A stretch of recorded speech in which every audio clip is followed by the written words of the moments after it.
that what happened to you then? Were you talking and yours went up like hundreds of dollars? My car insurance. They said it was because of the hailstorm.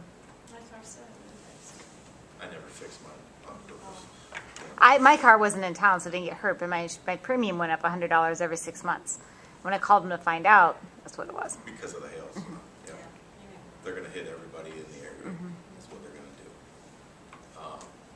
But if it's an isolated case, like I mentioned, you know, you have a kitchen fire or something of that nature, I mean, they're not going to ding everybody, basically. Any other questions? I'm here to benefit you, so anything you guys have,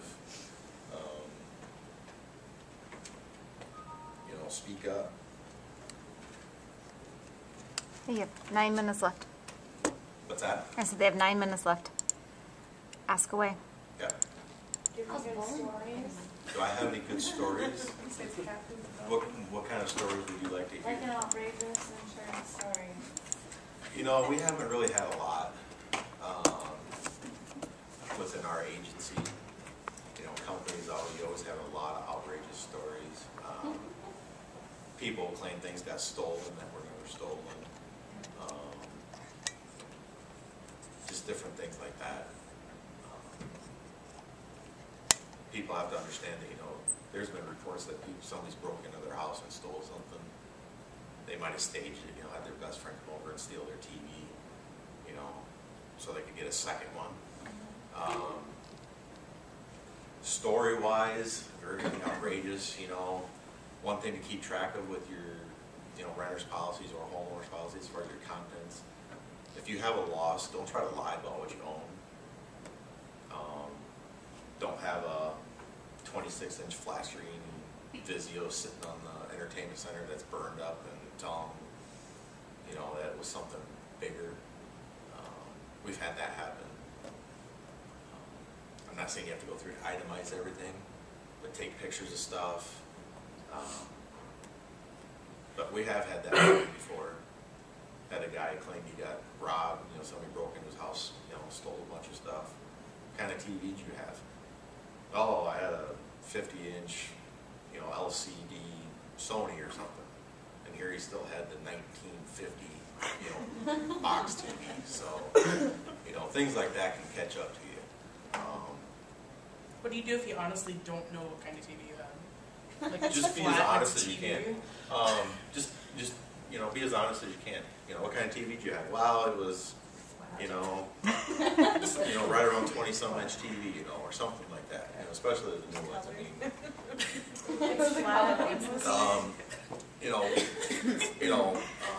like furniture, for instance. You know, I do know a gentleman up in a different part of the state that one of his clients had a fire in the house, and the furniture was so charred and burned that they didn't know what it was. Luckily enough that they had just bought it 6 months prior to that, and they could go to the furniture store and confirm what they had. You know, what kind of couch it was, what kind of chair, things like that. So, you know, just try to be as honest as you can. Don't sit there and, oh yeah, I just bought a $2,000 sofa. They're going to ask you where. Where'd you buy it? Well, you know, as soon as you start him and humming around, they're going to know you don't have it or never did have it. One of the biggest claims we ever had was, oh geez, maybe you can help me out. We had all been tornadoes on a Tuesday about 8 years ago. It was June 11th, 2003. Thank you. My daughter was born that night. Oh. Swear to God. Thank you.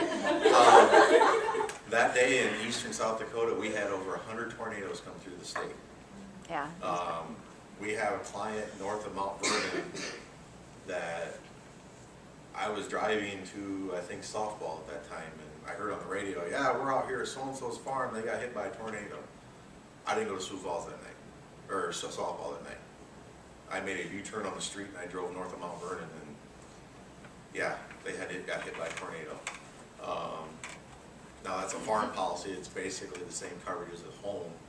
Their home never got taken away. Basically what happened is their home, old square, 2-story house, the tornado picked it up, turned it about 15 degrees, moved it about 5 feet and set it right back down. They lost outbuildings except for 2. And we basically walked in there and said, okay, everything's a total destroyed mess. We're gonna tear your house down and build you a new one. In the meantime, they stayed with a hunter, a guy that has a hunting lodge. That loss of use came in on the homeowner's policy. We helped pay for that lodging. When it got to hunting season, because it did, he said, I need that room for my out-of-state hunters that are coming.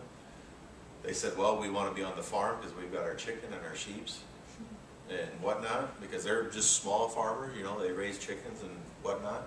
We went to Jack's Campers out here by Trail King, got them a 5th-wheel camper and put it on the farm site. And we paid for the rental of that camper until they got a new home put in. When you put a new home in, do they let you, like, I wanted the room 3 feet bigger on this one, can I take it from this room, or is it exactly? It just depends on what the coverage, they don't make you replace the home the same way it was before. They only tell you you have so much coverage. You know, did you have a house insured for $200,000? Yep. Okay, we're gonna pay you $200,000 to put a new home in. They went and they put in a basement, finished it off, bought in a 1-story ranch-style home, added 10 feet on so they had some extra room, and put on a 2-stall garage. Now every year I talk to the lady, she's like, yeah, I'm so spoiled with an attached car garage, I don't know what to do with myself. And another funny story about that is we got out there the next day, and their garage was unattached, the garage was gone, the concrete pad was there, but the pickup and the car were set right next to the house. Perfectly parked like you would have planned it. And my dad and I are like, we don't remember you having a garage there. We didn't. The tornado put the pickup and car there. So So if they had, like, sometimes you can buy a house for $1 if you move it off. mhm. Like, so if they had done that and spent like $10,000 to move it off, and they had a $200,000 Mhm. basement, they get to pocket the rest. What do you mean now? Say that again. Okay, so like I have X amount of money. I mean, I'm supposed like $100,000 to replace my house because I spent whatever it is. So I have the lot and everything, and if something happens to my house, if I find another house, sometimes people give me houses, wait, Yeah. so they can move them off. If I do that and move it up there, and it costs me maybe like $20,000, do I get to keep the other $70,000? No. Oh, okay. So you might as well spend it all Mhm. and just go for. And very few people do that. So is your home totaled though? Like in this case, they got like one of those homes from, I believe, Madison, where they're pre-built. Yeah. But it's just a modest 1-story home. And then you just write the insurance policy, or you just change the insurance policy to cover that new home. So they went from a 1910 2-story box farmhouse to a 2003, 4, 1,500 square foot ranch home with a finished basement. You should just pick the house up, put it back down on the. No. The Wizard of Oz said it was time for a new one. But that's one of our stories. I mean, and they're the people that didn't have a lot to begin with, but when it came to all their personal belongings, everything was still in the home. They were able to figure out what they had, didn't have. They were fortunate. All the outbuildings were gone. The house just got moved. There was other people around that they lost everything.